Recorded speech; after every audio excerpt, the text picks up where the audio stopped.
तो कल हम लोगों ने दादा भाई नौरोजी पर चर्चा की थी, आज हम लोग बाल गंगाधर तिलक पर चर्चा करेंगे। तो आज का हमारा टॉपिक है बाल गंगाधर तिलक। तो आज का हमारा टॉपिक क्या है भैया? तो आज का हमारा टॉपिक है बाल गंगाधर तिलक।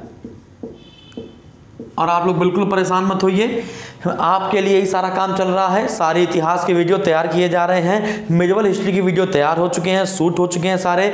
जैसे बाबर, हुमायूं, अकबर, जहांगीर, शाहजहां, औरंगजेब, इनको हम लोगों ने बहुत बेसिकली से लेकर बहुत डीपली लेवल पे सारे वीडियो तैयार कर दिए हैं, बाबर से लेकर औरंगजेब तक। और औरंगजेब के बाद के सारे वीडियो तैयार हो रहे हैं। फिर इसके बाद हम लोग मॉडर्न हिस्ट्री पर चर्चा करेंगे। जैसे हिस्ट्री के सारे वीडियो शूट हो जाएंगे, मैं आपको बता दूंगा कि वीडियो कैसे प्राप्त करने हैं। क्लियर है? और सारे वीडियो एक बार पढ़ लिए आपने, फिर जिंदगी में आपको कभी नहीं पढ़ना है। तब तक हम लोग इन सब चीजों पर चर्चा करते रहते हैं, ठीक है। काफी चीजें आपको इस पेपर से मिल जाएंगी। और आपको एक पूरा जो सीरीज है हिस्ट्री की, एंशिएंट, मिडिवल, मॉडर्न टाइप की, तो आपको क्या पढ़ना है?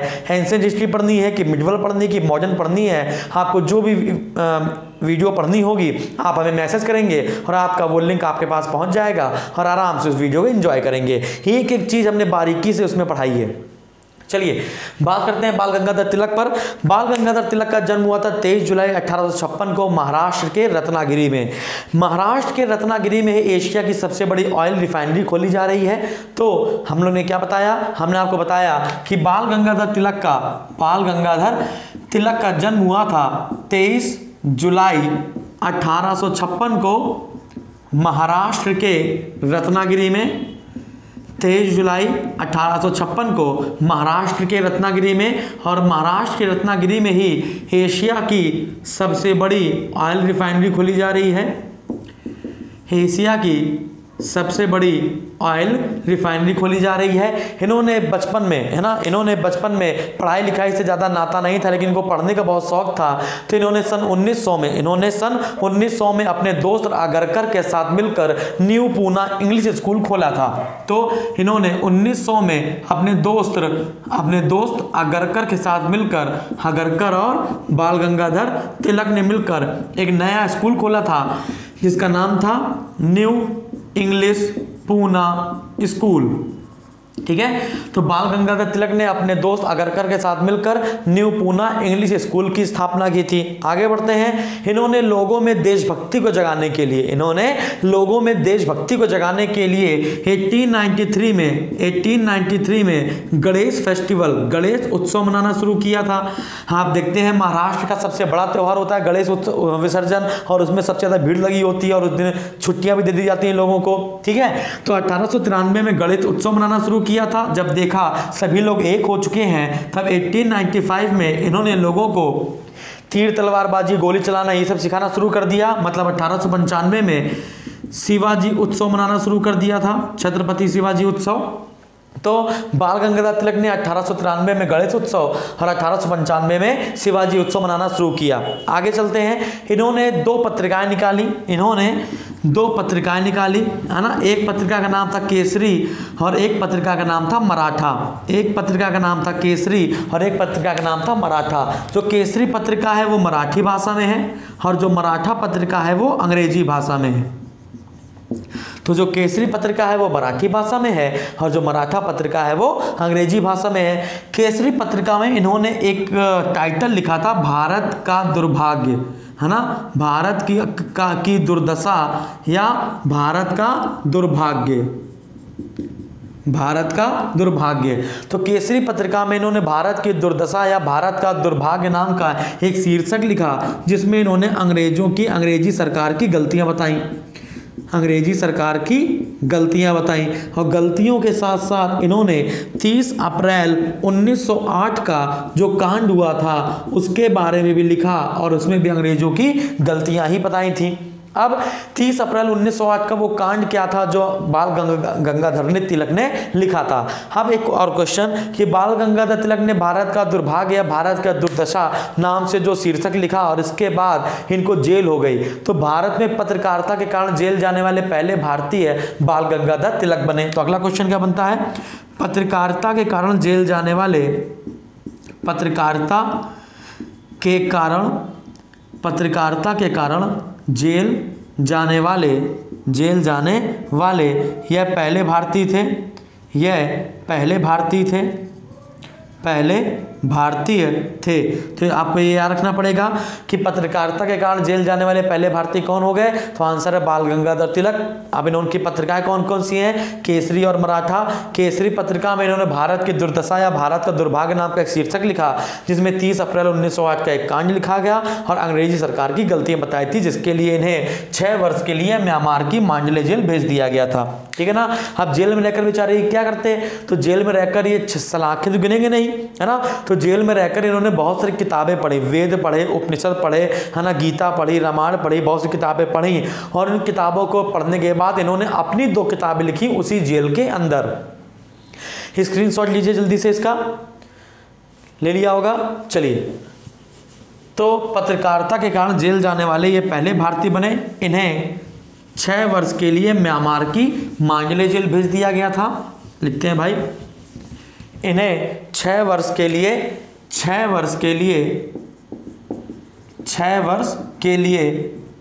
म्यांमार की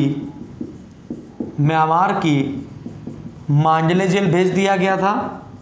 म्यांमार की मांडले जेल भेज दिया गया था। अब जेल में रहकर इन्होंने क्या करा, 2 किताबें लिखी। एक किताब का नाम है the Arctic home of Vedas और दूसरी किताब का नाम क्या है, गीता रहस्य। क्लियर है, the Arctic home of Vedas और गीता रहस्य। जेल में रहकर इन्होंने ये 2 किताबें लिखी। अब देखते हैं भाई, लिखा हुआ है the Arctic home of Vedas, है ना, मतलब जिन्होंने वेद लिखे हैं उनका घर कहां पर है, आर्कटिक में है। अच्छा, ये है भैया पृथ्वी, ये है भूमध्य रेखा, ये है नॉर्थ पोल और ये है साउथ पोल। तो कहीं ना कहीं हमको ये पता होता है कि आर जो है वो उत्तरी गोलार्ध से आए हैं, है ना, आर मध्य एशिया से आए हैं, आर यूरोप की कंट्री से आए हैं। तो कहीं ना कहीं सब जगह सब लोग ये बताते हैं कि जो आर हैं वो उत्तरी गोलार्ध से आए हैं। ठीक है ना, ये तो सब लोग बताते हैं कि आर कहाँ से आए, उत्तरी गोलार्ध से आए हैं। कि जो आर्यन थे वो क्या थे, सिविलाइज्ड थे, मतलब सभ्य हुआ करते थे। अच्छा, अब ऋग्वेद में इन्होंने एक शब्द देखा। ऋग्वेद में बाल गंगाधर तिलक ने एक शब्द देखा, उसमें लिखा हुआ था दीर्घकालीन उषा। दीर्घकालीन उषा, इसका मतलब होता है जहां पर सूर्य लंबे समय तक चमकता हो, जहां पर सूर्य लंबे समय तक रहता हो, लंबे समय तक रहता हो। तो अब हमको पता है कि ध्रुवों पर 6 महीने दिन का होता है ना, और 6 महीने रात की होती है। क्लियर है, ध्रुवों पर 6 महीना दिन का होता है और 6 महीने रात की होती है। तो अब देखिए, या तो जो आर्य हैं वो ध्रुवों से आए हैं, या तो वो नॉर्थ पोल से आए होंगे, या तो वो साउथ पोल से आए होंगे। तो अब हमको जो बताया गया है कि अधिकतर वो सभ्य थे वो उत्तरी गोलार्ध से आए होंगे। तब बाल गंगाधर तिलक ने एक आंसर दिया कि आर्य उत्तरी ध्रुव से आए। आर्य उत्तरी ध्रुव, और उत्तरी ध्रुव पे यहाँ पर क्या होता है, आर्कटिक महासागर होता है। तो आर्य उत्तरी ध्रुव से आए थे, आर्य उत्तरी ध्रुव से आए थे। ये बात आपको समझ में आ गई। तो आर्य उत्तरी ध्रुव से कैसे आए थे, बाल गंगाधर तिलक ने इसको किस बेसिस पे बताया है, तो ये बात आपको समझ में आ गई होगी। चलिए, अब जेल से ये रिहा हुए। अब जेल से जब रिहा होंगे तो इनकी मुलाकात हो जाएगी एनी बेसेंट से। तो एनी बेसेंट से मुलाकात करने के बाद बाल गंगाधर तिलक ने all India home rule league की स्थापना कर दी। ठीक है, तो इसको मैं रफ कर देता हूँ जल्दी से। तो आपको याद रखना है कि all India home rule league की स्थापना किसने की थी, एनी बेसेंट ने की थी। और किसके साथ मिलकर की थी, बाल गंगाधर तिलक के साथ मिलकर की थी। ठीक है, तो एनी बेसेंट और बीजी तिलक, एनी बेसेंट और बीजी तिलक ने मिलकर all India home rule league की स्थापना कर दी थी। All India home rule league की स्थापना कर दी थी। क्लियर है, तो इनका साथ किसने दिया था, बाल गंगाधर तिलक ने दिया था। इतनी बात आपको समझ में आई। बाल गंगाधर तिलक को कभी भी कांग्रेस अधिवेशन का अध्यक्ष नहीं बनाया जाता था। क्लियर है, कांग्रेस अधिवेशन का कभी भी अध्यक्ष नहीं बनाया जाता था। हाँ, बाल गंगाधर तिलक, आपको याद होना चाहिए कि 1907 का सूरत अधिवेशन, कांग्रेस का 1907 का सूरत अधिवेशन, जिसमें अध्यक्ष थे रास बिहारी घोष, इसमें अध्यक्ष थे रास बिहारी घोष। अच्छा मैं आपको बता दूं, घोष अलग है और बोस अलग है, ठीक है ना, घोष अलग है और बोस अलग है। रास बिहारी बोस वो थे जो बम फेंक कर भाग गए थे, रास बिहारी बोस वो थे जो लॉर्ड हार्डिंग पर बम फेंक कर जापान भाग गए थे और कैप्टन मोहन सिंह के साथ मिलकर आजाद हिंद फौज की स्थापना की थी। जबकि रास बिहारी घोष जो है ना, ये नरम दल के लीडर हुआ करते थे। तो 1907 का जो सूरत अधिवेशन हुआ था, इसमें कांग्रेस दो भागों में बट गई थी, एक नरम दल और एक गरम दल, ठीक है ना।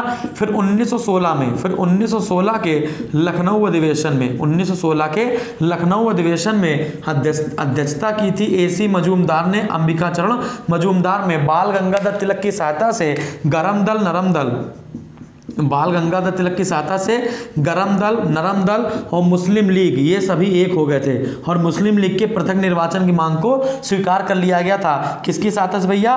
बाल गंगाधर तिलक की सहायता से ये सब हुआ था। इसे हम लोग कहते हैं लखनऊ समझौता, इसे हम लोग कहते हैं लखनऊ पैक्ट। और इसी लखनऊ में ही बाल गंगाधर तिलक ने कहा था, Swaraj is my birth right and I shall be taken it, Swaraj मेरा जन्मसिद्ध अधिकार है और मैं इसे लेकर रहूंगा। तो बाल गंगाधर तिलक ने कहां पर बोला था ये बात? तो आंसर लगाना है, कहां पर बोला था? लखनऊ समझौते में बोला था। क्या? स्वराज मेरा जन्मसिद्ध अधिकार है और मैं इसे लेकर रहूंगा, ठीक है ना। अच्छा आपको पता होना चाहिए जो गरम दल के नेता हैं उसको हम लोग लाल बाल पाल के नाम से जानते हैं, इस बार पेपर में भी आया था। तो लाल से कौन हो गया? लाल से हो गया लाला लाजपत राय, लाल से कौन हो गए? लाला लाजपत राय। पाल से कौन हो गए? विपिन चंद्र पाल, पाल से कौन हो गया भैया? विपिन चंद्र पाल हो गए। और बाल से कौन हो गया? बाल गंगाधर तिलक हो गए। बाल से कौन हो गए भैया? तो आंसर लगाना है बाल गंगाधर तिलक हो गए। लाला लाजपत राय को हम लोग पंजाब का शेर या पंजाब केसरी के नाम से जानते हैं। इंडियन नेशनल कांग्रेस जब बन रही थी तो लाला लाजपत राय ने कहा था, क्या कहा था? ह्यूम तो स्वतंत्रता के पुजारी हैं लेकिन जो कांग्रेस है वो लॉर्ड डफरिन के दिमाग की उपज है। विपिन चंद्र पाल ने कांग्रेस के बारे में कहा था, यह एक याचना संस्था है। बाल गंगाधर तिलक ने कांग्रेस के बारे में कहा था, यदि हम वर्ष में एक बार मेढक की तरह टर्राएंगे, यदि हम वर्ष में एक बार मेढक की तरह टर्राएंगे तो हमारे हाथ कुछ नहीं आएगा। तो ये तीन लोगों के तीन स्टेटमेंट आपको देख लिए गए होंगे। अब मैं आपसे कह दूं कि बाल गंगाधर तिलक अपना राजनीतिक गुरु किसको मानते थे? अगर मैं आपसे यहाँ पे पूछूं कि बाल गंगाधर तिलक अपना राजनीतिक गुरु किसको मानते थे, तो ये अपना राजनीतिक गुरु मानते थे स्वामी विवेकानंद को। किसको मानते थे भैया? स्वामी विवेकानंद को। तो बाल गंगाधर तिलक अपना जो राजनीतिक गुरु है वो स्वामी विवेकानंद को मानते थे।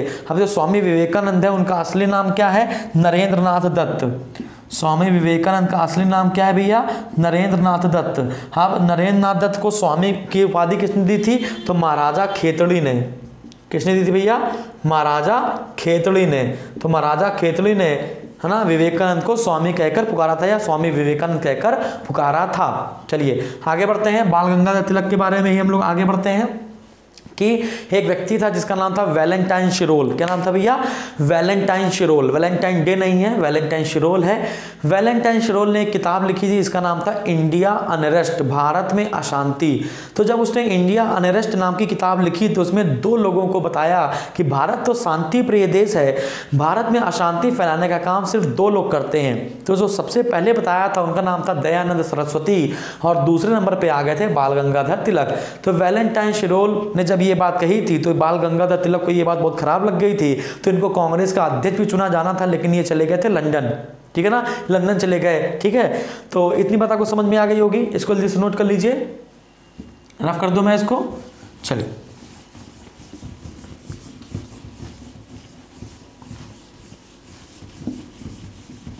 ठीक, तो हमने आपको क्या बताया? हमने आपको बताया कि वैलेंटाइन शिरोल, वैलेंटाइन शिरोल। तो वैलेंटाइन शिरोल की किताब का नाम क्या है? India unrest, India unrest. तो इनमें पेपर में आता है भारत में अशांति का जनक, भारत में अशांति का जनक। तो भारत में अशांति का जनक किसको कहा जाता है? तो यहाँ पे दो लोग हैं, एक है स्वामी दयानंद सरस्वती, एक कौन है? स्वामी दयानंद सरस्वती, और दूसरे नंबर पे कौन है? बाल गंगाधर तिलक। ठीक है। अब क्वेश्चन क्या है कि बाल गंगाधर तिलक को लोकमान्य की उपाधि, बाल गंगाधर तिलक को लोकमान्य की उपाधि किसने दी थी? तो जनता ने मिलकर दी थी, किसी एक इंसान ने, पर्टिकुलर के इंसान का नाम नहीं आता है। तो एट द टाइम ऑफ क्रांतिकारी मूवमेंट, क्रांतिकारी आंदोलन के समय, क्रांतिकारी आंदोलन के समय लोगों ने बाल गंगाधर तिलक को लोकमान्य की उपाधि दी थी। अच्छा, ये लोकमान्य हो गया बाल गंगाधर तिलक, इसी में मैं कह दूं लोकनायक, इसी में मैं कह दूं लोकनायक। तो लोकनायक होते हैं जयप्रकाश नारायण। लोकनायक कौन है? जयप्रकाश नारायण। जयप्रकाश नारायण से बहुत सारे क्वेश्चन बन जाते हैं। जयप्रकाश नारायण ने सर्वोदय योजना शुरू की थी, जयप्रकाश नारायण ने सर्वोदय योजना शुरू करी थी। इनकी किताब का नाम था वाय सोशलिज्म, इनकी किताब का नाम क्या था? वाय सोशलिज्म, समाजवाद। क्यों? जयप्रकाश नारायण, है ना, लोकनायक इनको कहा जाता है, सर्वोदय योजना, वाय सोशलिज्म। और इसी से क्वेश्चन बन जाता है कि इनकी एक नई पार्टी थी Congress socialist party, Congress socialist party. Congress socialist party की स्थापना 1934 में हुई थी। इसके अध्यक्ष थे आचार्य नरेंद्र देव। और जयप्रकाश नारायण ने एक नारा दिया था, वन नेशन वन पार्टी, एक देश के लिए एक दल होना चाहिए, है ना। जब कई देश हो तो कई दल होने चाहिए, तो एक देश के लिए एक पार्टी होनी चाहिए। पार्टी के लोग बदलते रहना चाहिए, लेकिन पार्टी एक होनी चाहिए, क्योंकि जितनी बार पार्टियां होंगी, जितनी सारी पार्टियां होंगी, वो सब एक दूसरे को गिराती रहेंगी और जिसके कारण ये देश भी गिर सकता है। ठीक है। तो अच्छा, लोकमान्य हो गया, लोकनायक हो गया। अगर हम कहते हैं लोक हितवादी किसे कहते हैं? तो लोक हितवादी कहते हैं गोपाल हरि देशमुख को। किसको कहते हैं भैया? गोपाल हरि देशमुख को। ठीक है ना, गोपाल कृष्ण गोखले नहीं है। तो लोकमान्य कहा जाता है बाल गंगाधर तिलक को, लोकनायक कहा जाता है जयप्रकाश नारायण को, और लोक हितवादी कहा जाता है गोपाल हरि देशमुख को। इतनी बात क्लियर है।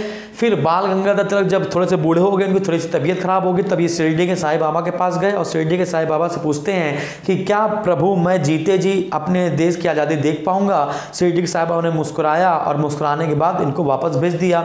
फिर बाल गंगाधर तिलक ने लोगों से बातचीत करना थोड़ा सा कम कर दिया। फिर 1 अगस्त 1920 को बाल गंगाधर तिलक की मृत्यु हो गई। जब 1 अगस्त 1920 को बाल गंगाधर तिलक की मृत्यु हुई, इसके पहले कुछ हुआ, देखते हैं भाई। 1 अगस्त 1920 को बाल गंगाधर तिलक की क्या हो गई? मृत्यु हो गई। ठीक है ना। 1 अगस्त 1920 को बाल गंगाधर तिलक की मृत्यु हो गई थी। उसके पहले, है ना, उसके पहले भारत में खिलाफत आंदोलन चल रहा था। भारत में उस समय खिलाफत आंदोलन चल रहा था। खिलाफत आंदोलन क्यों चल रहा था? फर्स्ट वर्ल्ड वॉर समाप्त हुआ था और ब्रिटेन ने टर्की पर हमला कर दिया था। फर्स्ट वर्ल्ड वॉर जब समाप्त हुआ और ब्रिटेन ने टर्की पर हमला कर दिया, तो ब्रिटेन और टर्की के बीच हो गई थी ट्रीटी ऑफ सीवर्स, सीवर्स की संधि, जिसके तहत ब्रिटेन ने टर्की का विभाजन कर दिया। और विभाजन करने के बाद मोहम्मद साहब की गद्दी पर बैठकर जो इस्लाम धर्म को चलाता था, उसे खलीफा कहते थे। और फर्स्ट खलीफा था अबू बकर। कौन था भैया? अबू बकर। ठीक है। उसी के बाद मैं आपको आगे बताता हूँ कि खलीफा के पद को समाप्त कर दिया था टर्की में। इस ब्रिटेन ने टर्की में खलीफा के पद को समाप्त कर दिया था। इसी खलीफा के पद को बचाने के लिए सभी मुसलमानों ने मिलकर खिलाफत आंदोलन चलाया। टर्की में इस आंदोलन के प्रमुख नेता अली मुसलियार थे, जबकि भारत में इस आंदोलन के प्रमुख नेता कौन थे? मोहम्मद अली और शौकत अली, जिसको हम अली बंधु के नाम से भी जानते हैं। आगे चलकर मुस्तफ़ा कमाल पाशा को टर्की का आधुनिक पिता कहते हैं, और इन्होंने खलीफा के पद को पूरी तरह समाप्त कर दिया, लोगों का ब्रेन वॉश कर दिया। मैं आपको गांधी एरा जब पढ़ाऊंगा तब उसमें बताऊंगा। ठीक है। तो इतनी बात आपको समझ में आ गई होगी। तो 1 अगस्त 1920 को जब बाल गंगाधर तिलक की मृत्यु हुई, तो उसमें खिलाफत आंदोलन चल रहा था और उसी में सारे मुसलमान देश की आज़ादी को छोड़कर लग गए थे खिलाफत आंदोलन में। तो यहाँ पर बाल गंगाधर तिलक की 2-3 खबर आ गई, है ना, जो चिड़चिड़ी टाइप की थी, है ना, और वो बात मुसलमानों को लग गई। हम मुसलमान इनसे द्वेष करने लगे, इनसे ईर्ष्या करने लगे और इनसे बातचीत करना बंद हो जाती है। तो जब 1 अगस्त 1920 को बाल गंगाधर तिलक की मृत्यु हुई, जब 1 अगस्त 1920 को बाल गंगाधर तिलक की मृत्यु हुई, तो कोई भी मुसलमान इनकी शव यात्रा में शामिल नहीं हो रहा था। फिर महात्मा गांधी ने लगातार 2 घंटे का भाषण दिया। उस 2 घंटे के भाषण के दौरान 2 मुसलमान आगे आए और इनकी शव यात्रा में शामिल हुए। तो वो 2 मुसलमानों के नाम हैं अबुल कलाम आज़ाद। इन 2 मुसलमानों के नाम हैं अबुल कलाम आज़ाद और शौकत अली। तो अबुल कलाम आज़ाद और शौकत अली शव यात्रा में शामिल होने वाले 2 मात्र मुसलमान थे। अब इसमें अगला क्वेश्चन क्या बनता है, बाल गंगाधर तिलक की अर्थी को वो मुसलमान बताइए जिसने अपना कंधा दिया था। तो शौकत अली एकमात्र मुसलमान थे जिन्होंने बाल गंगाधर तिलक की अर्थी को अपना कंधा दिया था, अर्थी को अपना कंधा दिया था। ठीक है ना। अगर पीसीएस का पेपर आपने दिया होगा तो पीसीएस के 2015 वाले 17 वाले पेपर में शायद ये क्वेश्चन आया हुआ था। ठीक है ना। तो बाल गंगाधर तिलक की अर्थी को देने वाला एकमात्र मुसलमान है ना, तो आपको बताना है शौकत अली। ठीक है। खिलाफत आंदोलन के प्रमुख नेता कौन थे, मोहम्मद अली और शौकत अली। अच्छा, अबुल कलाम आज़ाद। अबुल कलाम आज़ाद कौन है, अबुल कलाम आज़ाद ये भारत के पहले शिक्षा मंत्री हैं। अबुल कलाम आज़ाद भारत के पहले शिक्षा मंत्री हैं और भारत विभाजन के समय अबुल कलाम आज़ाद का स्टेटमेंट था, नेहरू ने विभाजन स्वीकार कर लिया, पटेल ने विभाजन स्वीकार कर लिया, यदि गांधी जी ने विभाजन स्वीकार कर लिया तो यह देश का बहुत बड़ा दुर्भाग्य होगा। ठीक है ना। नेहरू और पटेल ने तो स्वीकार कर लिया, यदि गांधी जी ने भी स्वीकार कर लिया तो यह देश का दुर्भाग्य होगा। अबुल कलाम आज़ाद स्वतंत्र भारत के पहले शिक्षा मंत्री थे। पहले अंतरिम सरकार में चक्रवर्ती राजगोपालाचारी को शिक्षा मंत्री बनाया जाना था, लेकिन जो स्वतंत्र भारत का शिक्षा मंत्री बने वो कौन बने थे, अबुल कलाम आज़ाद बने थे। अबुल कलाम आज़ाद की 2 पत्रिकाएं हैं, एक है अल हिलाल और एक है अल बिलाल। एक कौन सी है, अल हिलाल और एक कौन सी है, अल बिलाल। तो एक क्वेश्चन और बन जाता है क्या कि 1 अगस्त 1920 को जब बाल गंगाधर तिलक की मृत्यु हुई थी तो इसी मृत्यु के दिन है ना गांधी जी ने कौन सा आंदोलन शुरू किया था, तो गांधी जी ने असहयोग आंदोलन शुरू किया था, नॉन कोऑपरेशन मूवमेंट। तो आपको याद रखना है, क्या याद रखना है सर, कि बाल गंगाधर तिलक की मृत्यु के दिन ही गांधी जी ने असहयोग आंदोलन शुरू किया था। ठीक है। तो हमने आज के लिए इतना काफ़ी है। ठीक है।